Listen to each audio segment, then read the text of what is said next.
He cannot afford to lose. Renato Moicano puts it on Chris Duncan, drops him and subs him inside 2 rounds. And I'm telling you, the bookies, the odds makers for the UFC this year have lost their entire mind. Renato Moicano as an underdog against Chris Duncan? Are you crazy? He beat him and broke him down on every single level. Outstruck him, outclassed him on the ground. It was easy money, and we're going to break down exactly how it went. Starting with the first round, which really encapsulated my main takeaways from the fight. Checking low kicks. Oh my, I have never seen somebody check 100% of low kicks. I think Duncan landed 1 in the second round, but for the entirety of the first round, where he threw quite a few of them, he did not land a single one. He was quick enough to step out of the way, was Moicano, but instead, he was meeting it shin to shin, checking every single one, inside, outside, it didn't matter.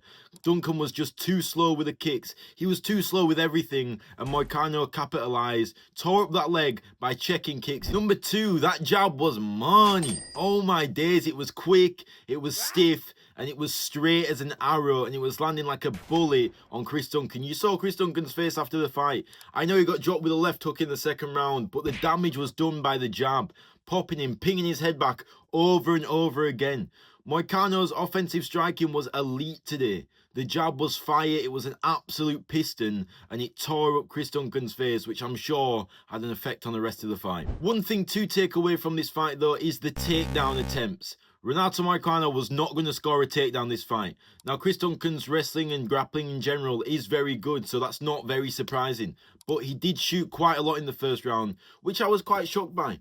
Renato was having great success on the feet. I thought he might want to keep it there, but no, he shot over and over again. But Chris Duncan's takedown defense was very good, and Renato Moicano was not able to get the takedown. So without the takedown, but outclassing him on the feet, Renato Moicano easily takes round 1, 10-9. We start round 2, and it's back to business. The jab's working, he's checking the low kick, he's landing low kicks of himself. But Chris Duncan's starting to exchange more now. He knows he's on the losing end of this fight, and he's starting to push a bit more of a pace. He's throwing a bit more combinations, and these guys get in the pocket later on in the second round, and that was all she wrote. Left hook from Renato Moicano drops Chris Duncan. Renato Moicano is back to dropping people. This is amazing to see. Wow, he looked so good in this fight. How he was ever an underdog is such disrespect. The bookies should be fired because we're making money off Moicano. But anyway, he drops him with a left hook. And ever since then, this is what I want to say to every grappler in the UFC, to the Hamzats, no offense to the Charles Oliveira's in the later rounds of the Max fight, to the Islam Makhachevs. That is what you do on the ground. Paddy Pimblett does it well. Looking for the sub. If the guy is not able to get subbed, ground and pound, open up for the sub. If the sub's not there, ground and pound. Repeat the cycle, repeat the cycle, repeat the cycle. Once the rear naked choke was not there for Renato Moicano, he didn't keep trying, just trying to work.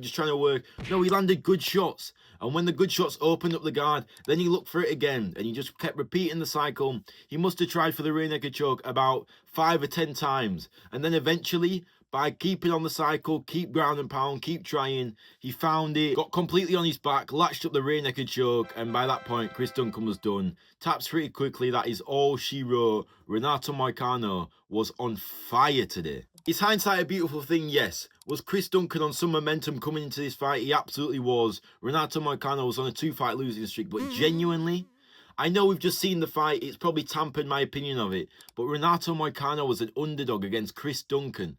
Unranked versus the 10th in the world, given the people who Renato Moicano has beaten. You know, Renato Moicano, when he wins, he doesn't just win. He puts a beat down on people's faces and he destroys them on the ground. I'm sorry, I could never imagine a guy who tore up Benoit Saint-Denis the way Moicano did lose to Chris Duncan like that. And I think the betting lines this year, in general, have been off. You know, just off the top of my head, Strickland was a major underdog. Charles Oliveira was an underdog. Justin Gaethje was an underdog against a fairly unproven Paddy Pimblett. These odd lines are getting a bit crazy, and I feel like they're getting the main event wrong time and time again. Also, let me know if you want me to do full fight card breakdowns, but a quick shout out to Ethan Ewing. He was a main man today. Wow, he looks good. He makes Malcolm Wellmaker look even better. I know he beat him and people were trying to call a fraud check for Wellmaker, but Ethan Ewing is that guy. pieced him up round after round. Beautiful body shot finish. That was special to watch. This guy's going to be a major player at the bantamweight division. Moicano, ranked 10, now snapped his 2-fight losing streak, coming off a win. I would really like to see him get back in there with a higher ranked guy. Maybe a Dan Hooker style of fighter. I would love to see that matchup. I think Moicano does well in those style of matchups. Dan Hooker versus Renato Moicano, to me, is the fight to make next. Please like and subscribe. Let me know what you thought of the card and the main event. Let me know what you guys think.